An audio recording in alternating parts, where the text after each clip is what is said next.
Halo semuanya, kita ketemu lagi di pelajaran matematika. Kita akan lanjutkan materi sebelumnya. Kemarin kita sudah belajar mengenai data tunggal. Kita sudah menghitung bagaimana menghitung rata-rata, nilai tengah, modus, kuarti, dan sebagainya. Nah, kita akan lanjutkan dengan bahan yang baru, yaitu adalah data kelompok. Ya. Nah, bagaimana kita menghitung kalau disediakan data yang cukup banyak seperti yang tercantum di belakang saya ini. Ya, datanya ini cukup banyak, ya, ada sekitar 100 data ini. Apakah data ini harus dihitungnya dengan cara manual atau seperti data tunggal atau bagaimana? Nah, kita akan coba hitungnya ya. Nah, sebelumnya saya akan pindahkan dulu datanya menjadi ke depan saya ya. Nah, ini data saya. Kalian bisa lihat data saya seperti itu. Ya, di situ disediakan ada 100 data. Nah, bagaimana kita menghitung data-data tersebut? Nah, ada aturan-aturannya untuk menghitung data yang disusun secara kelompok. Secara kelompok ini artinya apa? Jadi di dalam penyusunannya di situ akan disediakan tabel, di mana tabel itu akan berisi interval-interval nilai, termasuk ada jumlah frekuensinya dan sebagainya. Nah, dari situ baru kita akan hitung minnya, mediannya, modusnya, dan sebagainya. Nah, oke, sebelum itu kita gimana caranya kita coba ya, kita cek. Ya, bisa kamu lihat di samping saya ini ada jumlah data yang tadi 100 data. Kamu bisa telusuri di situ. Di atasnya ada 10 baris, ada 10 kolom, ya. Nah, kamu bisa lihat di situ berarti 10 kali 10 ada 100 data ya.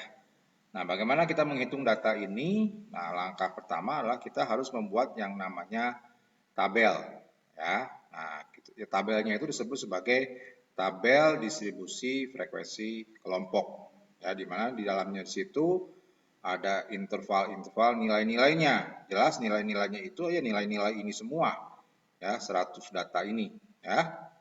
Nah, langkah pertama untuk membuat tabel adalah kita harus mencari yang namanya nilai terkecil dan nilai terbesar.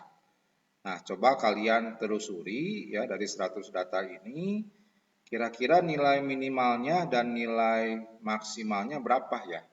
Coba kalian lihat, ya jumlah datanya di situ ada 100 data, mungkin ada di baris pertama kolom kelima kali, atau di baris ke-10 kolom ke-10 kali ya, paling bawah kali ya.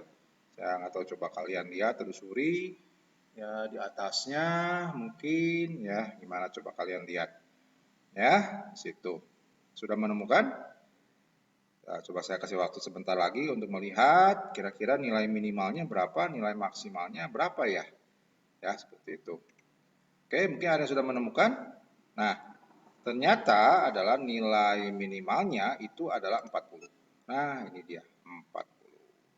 Sedangkan nilai tertingginya atau nilai maksimalnya adalah 78. Oke. Nah, setelah kita menemukan yang namanya nilai maksimal dan nilai minimal ini, ya, ada di atas saya ini.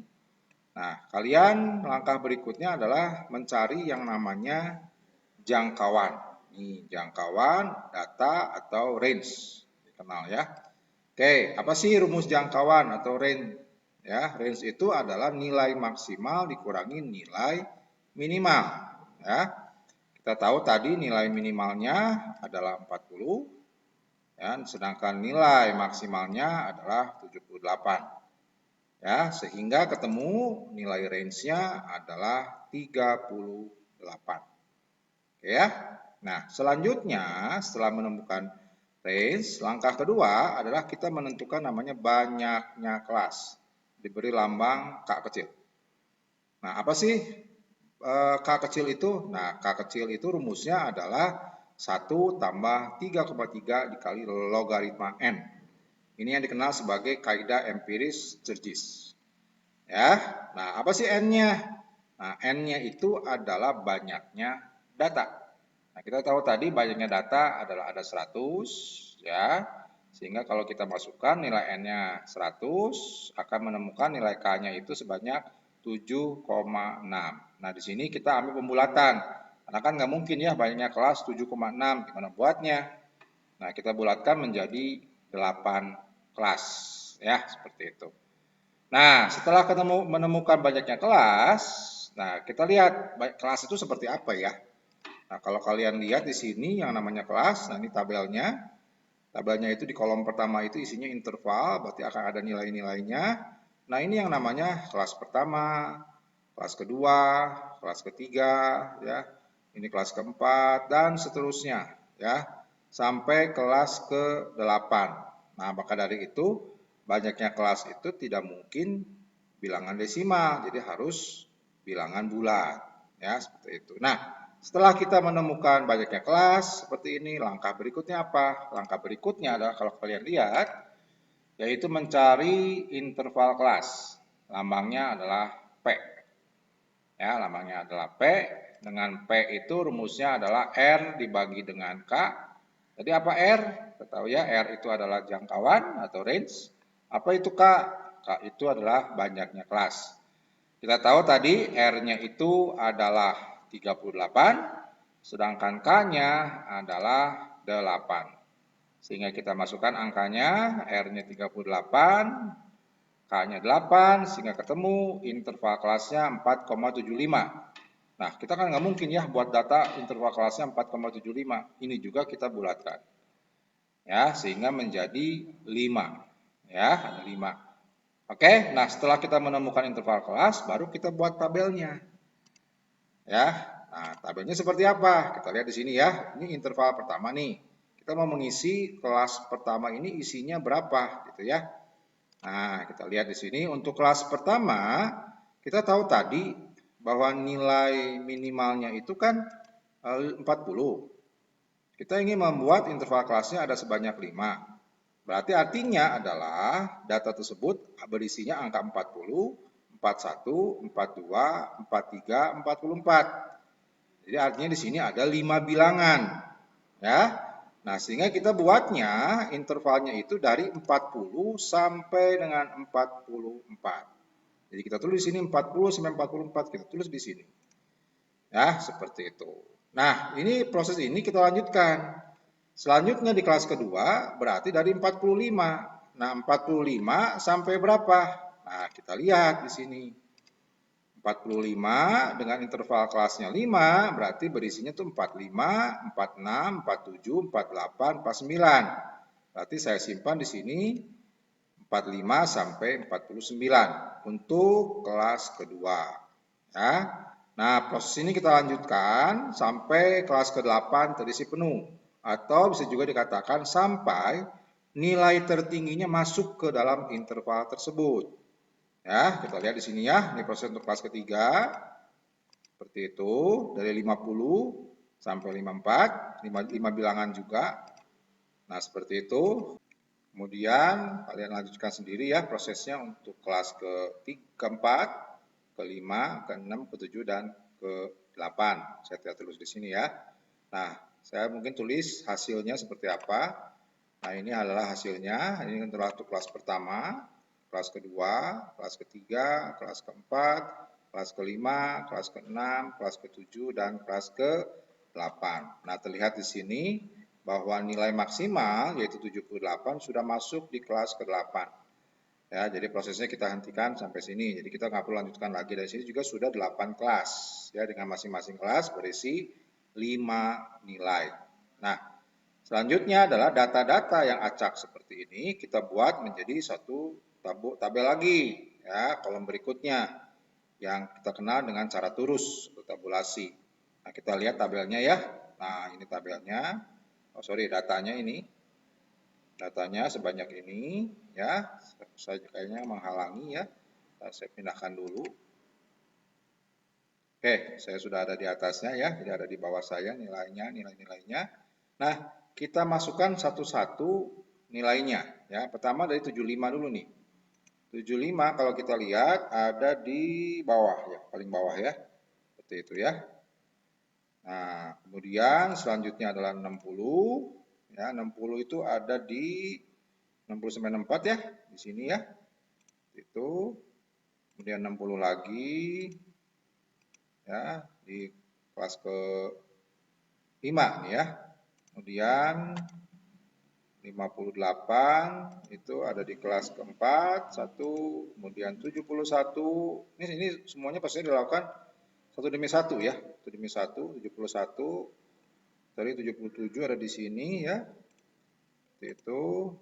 Kemudian 75 juga di situ. Terus 41 ada di kelas pertama ya, Nah, proses ini kalian lanjutkan terus sampai ke 100 data ini semuanya ada dalam tabel. Ya. Kalau kita lihat, nah, tabelnya banyak ya. 100 data ini harus semuanya masuk ke dalam tabel tersebut. Nah, kamu coba satu-satu itu semua. Ya. Nah, hasilnya adalah seperti ini. Nah, lihat itu. Nah, ini yang kita kenal dengan cara turus ya. Itu semua data harus terpenuhi ya, masing-masing kelas harus terisi semuanya ya. Kalau memang ternyata nilainya nggak ada di kelas tersebut ya berarti tidak ada, tidak perlu kamu isi ya. Setelah datanya masuk, nah, kita lanjutkan ya. Kita lanjutkan dengan proses berikutnya ya, yaitu adalah membuat ini menjadi nilai. Nah, sebentar nih, sayanya menghalangi ya. Saya pindahkan dulu bentar. Oke, nah kita lihat di sini ya.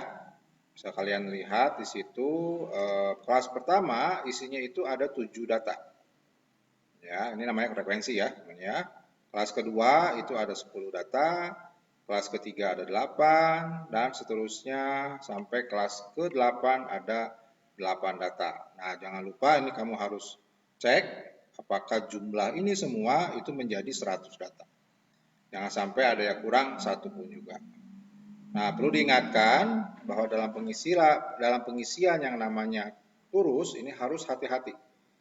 Ya, karena salah satu pun itu akan mempengaruhi nilai akhirnya. Jadi kalian harus melakukannya dengan cara hati-hati ya. Jangan sampai ada kesalahan. Nah, disinilah proses ketelitian ini kalian akan diuji. Ya, dengan makin banyaknya data, maka prosesnya akan makin lama ya dan butuh ketelitian yang ekstra. Oke, setelah tabel ini diperoleh, langkah berikutnya apa? Yaitu kita mencari yang namanya nilai tengah yang dikenal dengan XI. Nah, bagaimana kita mencari nilai tengah tersebut? Ya, kalau kalian lihat di sini antara 40 sampai 44 ya, berarti nilai tengahnya berapa ya? Kita proses ya. 40, 41, 42, 43, 44. Ini kan data yang ada di 40 sampai 44. Ini seperti data tunggal nih, maka nilai tengahnya pasti adalah 42.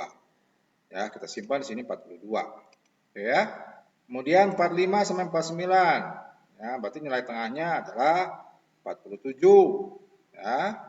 Kemudian 50 sampai 54. Berarti nilai tengahnya adalah 52. Oke ya. Nah, proses ini kamu lakukan terus dan menerus sampai kelas ke-8. Nah, disinilah hasil akhirnya. Ya, hasil akhirnya dari tabel tersebut. Nah, inilah yang dikenal sebagai tabel distribusi frekuensi kelompok. Ya. Nah, proses inilah yang paling penting. Ya, jangan sampai ada salah pemasukan nilai apapun juga, baik di intervalnya, di frekuensinya, atau nilai tengahnya. Karena itu akan mempengaruhi nilai akhirnya dari proses perhitungannya. Oke ya, nah selanjutnya nanti kita akan coba menghitung nilai min, median, dan modusnya. Sekarang kita akan menghitung nilai rata-rata atau minnya ya. Nah, seperti kalian lihat di sini tabelnya sudah jadi, sudah ada intervalnya, sudah ada frekuensinya. Nah, bagaimana kita menghitung nilai rata-ratanya? Nah, nilai rata-ratanya itu kita bisa menggunakan rumusnya ya. Rumusnya adalah ini ya. Nah, rumusnya adalah X rata-rata sama dengan sigma Fi kali Xi dibagi dengan sigma F. Nah, apa sih F-nya? F-nya itu adalah nilai frekuensinya. Sedangkan Xi tadi yaitu adalah nilai tengahnya. Nilai tengahnya tadi kita sudah hitung ya nilai tengahnya ya. Nah, dibagi dengan jumlah dari sigma F-nya yaitu 100 di sini. Nah, kita coba menghitungnya dengan menggunakan kolom tambahan ya, yang baru. Yaitu yang isinya adalah Fi kali Xi. Nah, di sini Xi tadi sudah kita cari ya, 42 dan seterusnya sampai 77. Nah, kolom barunya ini kita kalikan antara F kali Xi. Berarti 7 kali 4 2, kemudian 10 kali 4 7, 8 kali 5 2, kemudian 24 kali 6 2, 15 kali 6 7, dan sampai 8 kali 77. Nah, kamu hitung ini ya, bisa menggunakan kalkulator, terus kalian jumlah, ya, dapatnya adalah 6035. Nah, kemudian baru kita pakai rumusnya nih, yaitu jumlah FXI-nya adalah 6035, dibagi dengan jumlah F-nya adalah 100. Sehingga diperoleh nilai rata-ratanya adalah 60,35. Ya, nah nanti cara yang kedua dan cara ketiganya kita bahas yang nanti ya. Nah, kita sekarang akan menghitung yang namanya nilai modus. Nah, bagaimana kita menghitung nilai modusnya ya? Nah, nilai modus dibaca rumusnya itu ini. Modus adalah TB tambah C dikali delta 1 dibagi delta 1 tambah delta 2. Ya, nah TB itu namanya tepi bawah, C itu adalah lebar kelasnya, ya, sedangkan delta itu adalah selisih antara frekuensi sebelumnya dengan kelas modusnya atau sesudahnya dengan kelas modusnya. Nanti kita coba praktekkan ya, cara ngitungnya gimana. Nah, apa sih modus? Modus itu kan kamu tahu bahwa ya itulah nilai yang paling banyak muncul, ya. Nah, di sini kita bisa lihat nilai frekuensinya yang paling banyak muncul itu adalah 24. Ya, berarti kelas modusnya itu ada di kelas 60 sampai 64. Ya. Nah, kemudian yang namanya tepi bawah itu adalah ini 59,5, yaitu dari batas bawah dikurangi setengah, dapat 59,5. C-nya itu lebar kelas, ya kamu bisa hitung ya dari 60 sampai 64 itu ada sebanyak 5 ya, tadi kan atau disebut sebagai interval kelas ya, 5 ya. Kemudian delta 1 itu adalah selisih antara frekuensi kelas modus dengan frekuensi satu kelas sebelumnya, 18, berarti dapatnya 6. Sedangkan delta 2 adalah selisih antara frekuensi kelas modus dengan frekuensi kelas sesudahnya. Berarti 24 kurangi 15, dapat 9. Nah, tinggal kamu pakai aja rumusnya, kamu bisa menemukan nilai modusnya berapa, yaitu 61,5. Ya, nah itulah cara menghitung modus. Ya, saya ulangi lagi ya. Jadi TB itu tepi bawah, yaitu kelas batas bawah dari modusnya dikurangi setengah. C itu adalah lebar kelas atau interval kelas, ya sudah kita hitung awal yaitu 5. Delta 1 adalah frekuensi kelas modus dikurangi frekuensi kelas sebelumnya, sedangkan delta 2 adalah frekuensi kelas modus dikurangi frekuensi kelas sesudahnya. Oke, nah sekarang kita lanjutkan dengan menghitung nilai median atau nilai tengah, ya. Nah, bagaimana kita menghitung nilai tengah, ya? Kita tahu bahwa jumlah data kan 100. Berarti tengah-tengahnya itu apa sih, ada di data ke-50 ya. Nah, cara ngitungnya gimana?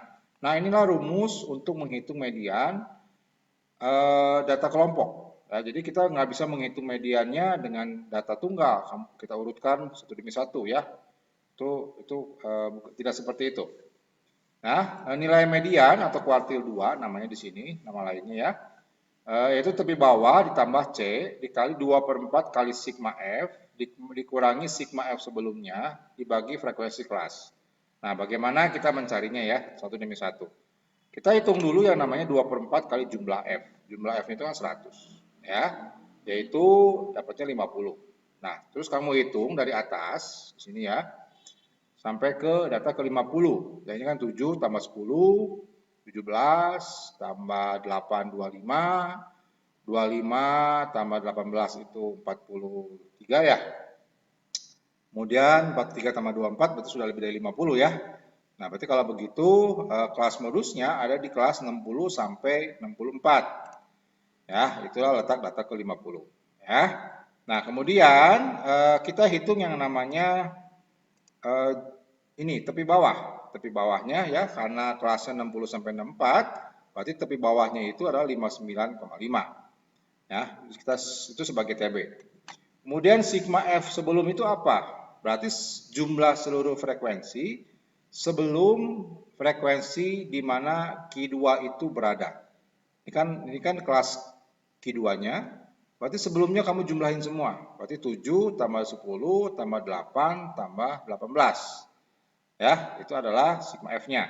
Sedangkan F kelasnya apa? F kelasnya itu adalah frekuensi kelas di mana Q2 itu berada. Ya, itu F2-nya. Nah, tinggal kita hitung saja masing-masing. Ini median tepi bawahnya 59,5, dari sini 60 kurangi setengah. C-nya interval kelas 5. Tadi ini dapat 50. Ini tadi kan jumlah semua seluruh frekuensi sebelumnya ya. 7 tambah 10 tambah 8 tambah 18. Frekuensi kelasnya ada 24. Di sini ya. Nah, tinggal kamu hitung dapat 60,96. Ya. Nah, demikian cara menghitung median atau dikenal dengan nama lainnya adalah kuartil tengah. Ya, nanti kita akan lanjutkan dengan menghitung Q1, Q3 dan sebagainya.